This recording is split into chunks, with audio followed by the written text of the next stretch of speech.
All right, I'm going to look at some of the problems from the notes. Not all of them, just a handful of them.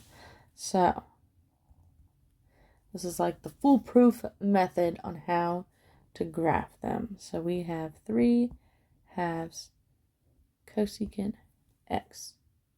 We need to find our period, which is 2 pi over the absolute value of b.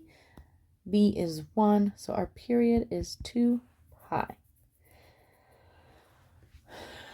There are no transformations off of this. The 3 over 2 is just a scaling. So I don't need to do something crazy. So what we do is we're going to start with some key points, and we're going to use a guide function to help us out. So our guide function is going to be the original function because cosecant is the reciprocal of sine. So I'm going to draw sine of x here. So pi, 2 pi, go here, here, here, here, here. So our key points are going to be 0, pi over 2, pi, 3 pi over 2, and 2 pi. And I'm going to label what it is on sine of x, our guide function.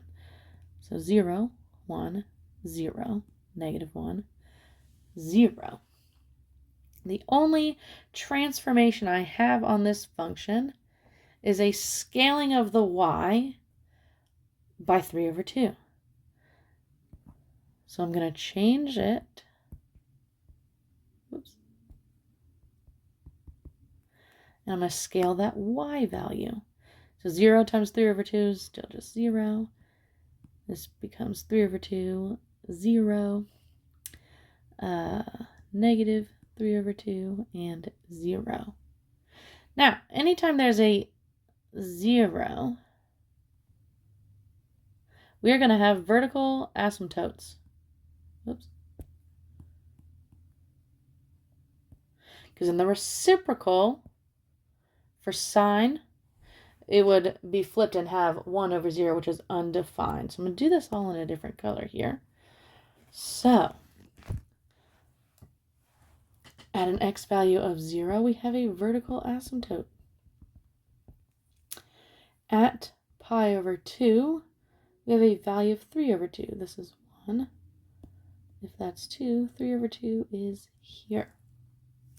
Vertical asymptote at pi. At 3 pi over 2, we are at negative 3 over 2. And then another vertical asymptote here. And so what we do here is now I have my points. And I don't have a reflection, and I always start off with like a U-shaped parabola. And then I alternate. So my next one will be here. And then I'm out of room. All right? So that's one way to do that. All right. Let's look at a secant one, because those always throw me off. So let me show you this foolproof method. I'm going to look at the third one. So negative secant of 4/3 x. So this time our period is going to be different. So our period is 2 pi over b, which is the same thing as 2 pi times 3 over 4, which gives me 6 pi over 4, which gives me 3 pi over 2 as my new period. So what I'm going to do is I'm going to draw my guide function here. So secant goes with cosine. So pi over 2, 3 pi over 2, and 2 pi.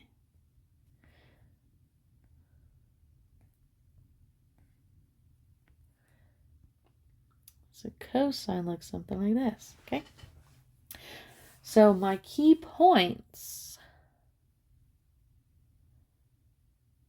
we're going to start with, I'm going to start with 0. Now this time, my period is not 2 pi, so I don't want my key points to be the 0, pi over 2, pi, etc. I want to take my period, so my period is 3 pi over 2. I want to take it and divide it into 4 equal chunks. So 3 pi over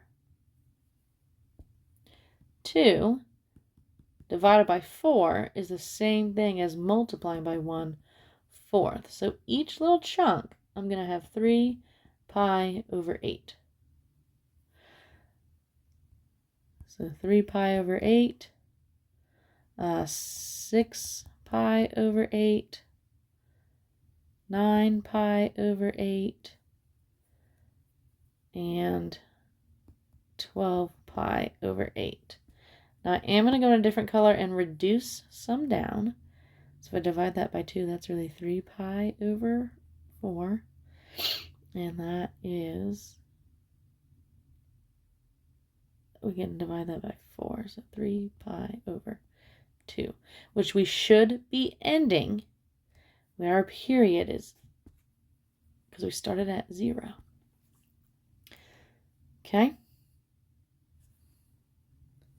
All right, so now I can use my same pattern. So my original is cosine. I've just shrunk the period down. So we start at 1, cross the axis, -1, 0, and back to 1.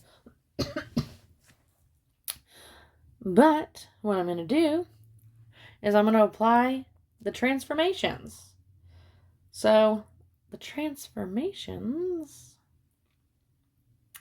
I have a negative, so that means we reflect across the x-axis. So these values now become -1, 0, +1, 0, and -1. Now I can graph these values, but keep in mind, these are where the vertical asymptotes are, blue.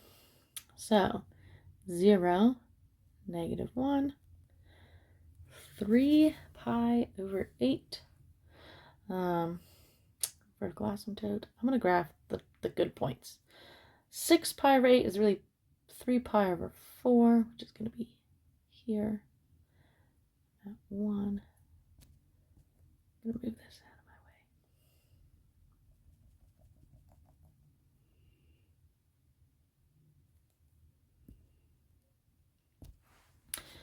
way. And then 3 pi over 2, which is here. -1.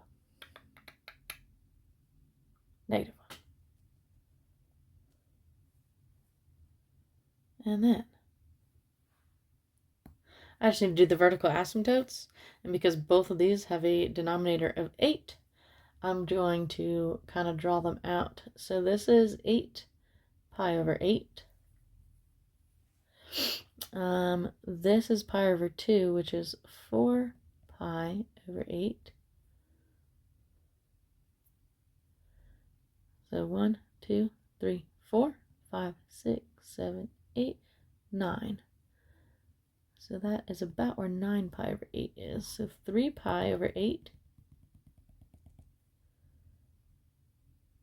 and 9 pi over 8 is where the vertical asymptotes are. And because of that reflection, we start with a down parabola. Then we have an up, and then we have another down.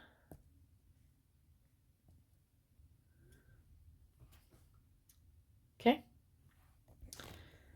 I'm going to do another one. So, go back to another cosecant one. Actually, let's do one that has a shift in it. So let's do cosecant x minus pi over 4 minus 2. So I'm going to list my transformations. And actually, I'm going to have to stop the video because I have a tutoring session here in a little bit. So this will be part 1. This is where I'll pick up in part 2.